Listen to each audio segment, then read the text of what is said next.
Saya, Francisca Trimarta Saringganggus, dari kelas 1C, Prodi Administrasi Bisnis, Fakultas Ilmu Sosial dan Politik. Pada kesempatan ini, saya akan membacakan kembali Sumpah Pemuda. Sumpah Pemuda adalah satu tonggak utama dalam sejarah pergerakan kemerdekaan Indonesia. Ikrar ini dianggap sebagai kristalisasi semangat untuk menegaskan cita-cita berdirinya negara Indonesia. Yang dimaksud dengan Sumpah Pemuda adalah keputusan Kongres Pemuda kedua yang diselenggarakan 2 hari pada tanggal 27 dan 28 Oktober 1928 di Batavia atau yang kita kenal sekarang Jakarta. Keputusan ini menegaskan cita-cita akan adanya tanah air Indonesia, bangsa Indonesia, dan bahasa Indonesia.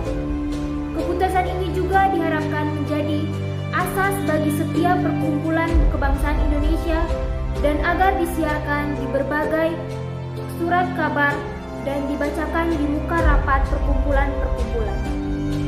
Istilah Sumpah Pemuda sendiri tidak muncul dalam keputusan Kongres tersebut, melainkan diberikan setelahnya. Berikut ini merupakan bunyi 3 keputusan Kongres tersebut sebagai tercantum pada prasasti di dinding Museum Sumpah Pemuda. Kami, putra dan putri Indonesia, mengaku bertumpah darah yang satu, tanah air Indonesia. Kami, putra dan putri Indonesia, mengaku berbangsa yang satu, bangsa Indonesia. Kami, putra dan putri Indonesia, menjunjung bahasa persatuan, bahasa Indonesia. Pesan persatuan untuk kaum muda. Perjalanan panjang negara Indonesia hingga saat ini tidak lepas dari warna-warni yang diberikan pemuda yang peduli pada bangsanya. Seperti kata Ir. Soekarno pada pidatonya, "Berikanlah aku 10 pemuda, maka akan kugoncangkan dunia." Ini menyiratkan pesan yang sangat mendalam bahwa pemuda bisa membuat perubahan. Perubahan sosial erat kaitannya dengan pembangunan baik individu maupun kelompok. Hal ini sejalan dengan peran pemuda sebagai agen of change masa depan bangsa menuju perubahan, pembangunan, dan kemajuan peradaban. Di era ini, dengan segala kecanggihan teknologi, tingkat persaingan juga semakin tinggi, sehingga menuntut kualitas dan kinerja kita untuk semakin ditingkatkan. Pemuda harus mampu beradaptasi dengan cepat, belajar, dan menjadi lebih baik, serta melakukan navigasi yang lincah dan tepat agar dapat memecahkan segala masalah. Sehingga saat ini pemuda merupakan agen perubahan atau biasa disebut agen of change yang diharapkan dapat membawa perubahan yang baik ke depannya.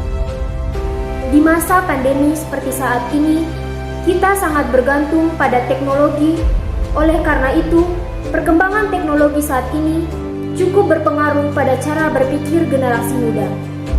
Teknologi seharusnya digunakan secara bijak agar generasi muda dapat lebih peduli dan paham akan kondisi negaranya.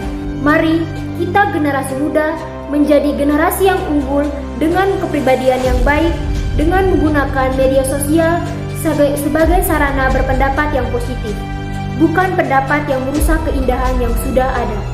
Mari bersama kita membangun bangsa Indonesia menjadi bangsa yang maju.